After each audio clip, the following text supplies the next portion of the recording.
मैं इतना विश्वास दिलाती हूं कि लगातार रोजाना मैं नए पॉलिसी डिसीजंस करवा रही हूं।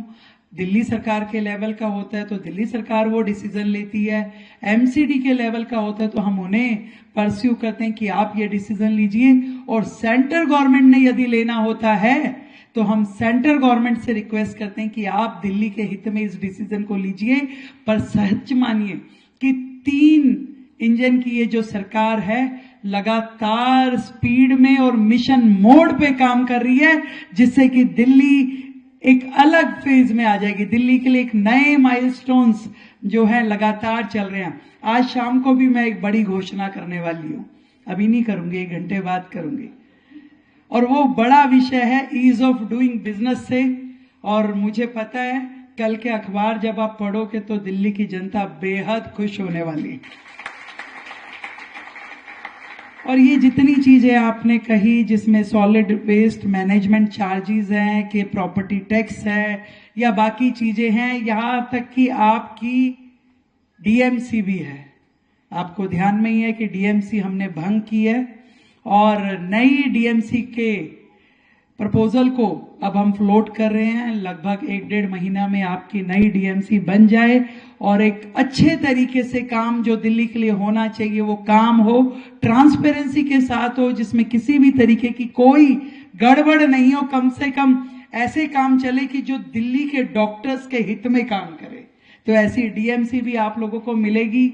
लगातार दिल्ली के हॉस्पिटल्स का अपग्रेडेशन, लगातार दिल्ली में मेडिकल फर्टिलिटी की भर्ती, अभी हमने पहली बार मतलब पिछले 12 साल से परमानेंट जॉब हमारे मेडिकल लाइन में एक भी नहीं हुआ था, सब कुछ कॉन्ट्रैक्ट पे चल रहा था।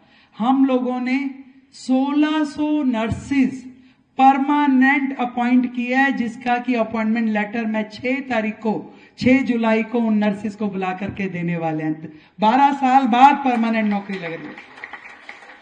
और मैं कई बार जब मैंने पूरा का पूरा ये स्टडी किया कि दिल्ली का मेडिकल इंफ्रास्ट्रक्चर कहां खड़ा है, जिस चीज का पिछली सरकारें ढोल पीटती थी कि हमारी तो शिक्षा मॉड्यूल, हमारा तो हेल्थ मॉड्यूल बेस्ट है, उसकी सच्चाई में जब मैं गई तो मैंने ये देखा जो WHO कहती है कि 1000 लोगों पे कम से कम 2 बेड तो होने ही चाहिए। परंतु दिल्ली का दुर्भाग्य ये है कि हमारे सरकारी तंत्र में भी जोड़ लिया जाए तो भी 0.42 बेड, यानी 1 बेड भी 1000 लोगों के ऊपर नहीं है। गवर्नमेंट की बात करें, और प्राइवेट में अगर तब भी सब कुछ जोड़ लेते हैं, प्राइवेट भी और सेंट्रल गवर्नमेंट के भी और दिल्ली गवर्नमेंट के भी और एमसीडी के, सब कुछ जोड़ने के बाद भी 1.5 यानी 1.5 बेड 1000 लोगों पे है। ये स्थिति है दिल्ली की कि आज भगवान ना करे फिर से कोई ऐसी बीमारी आ जाए तो कहां हम खड़े हैं। 22 नए हॉस्पिटल्स का काम जो शुरू किया गया वो अधूरा छोड़ दिया गया। उसमें लगभग 2000 करोड़ रुपए खर्च हुए, परंतु आज की डेट में वो हॉस्पिटल्स जो कि 3-3, 4-4 साल से बंद पड़ा है जिनका काम, उसमें वो 2000 करोड़ भी खराब हुए और खड्डे में गए। एग्जैक्टली खड्डे में, जो मैक्स हॉस्पिटल के साथ वाली जो बिल्डिंग है, खंडर बिल्कुल, और उसमें करोड़ों रुपए लगा दिए सरकार ने।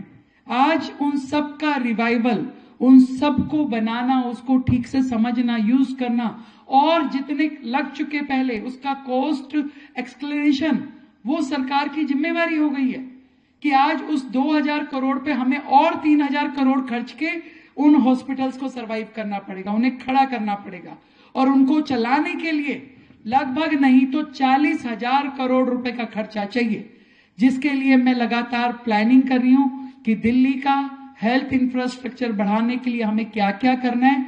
तो मैं ये समझती हूं कि प्राइवेट प्रैक्टिसेस जो डॉक्टर की है, ये तो एक तरह की ब्लेसिंग है दिल्ली के लिए कि आधी रात भी यदि किसी पेशेंट को सर्वाइवल मिल जाता है आप लोगों के कारण से, उसे केयर मिल जाती है, तो ये हमारे लिए एक ब्लेसिंग है। और उस ब्लेसिंग को कोई दिक्कत ना आए किसी भी प्रकार की, उनको फैसिलिटी देना, उनको बेहतर वर्किंग कंडीशन देना मुझे लगता है कि सरकार का दायित्व है। डेफिनेटली आपने जितनी ये समस्याएं बताई है मैं उन सब पे काम करूंगी। वीके न्यूज, राष्ट्र के नाम।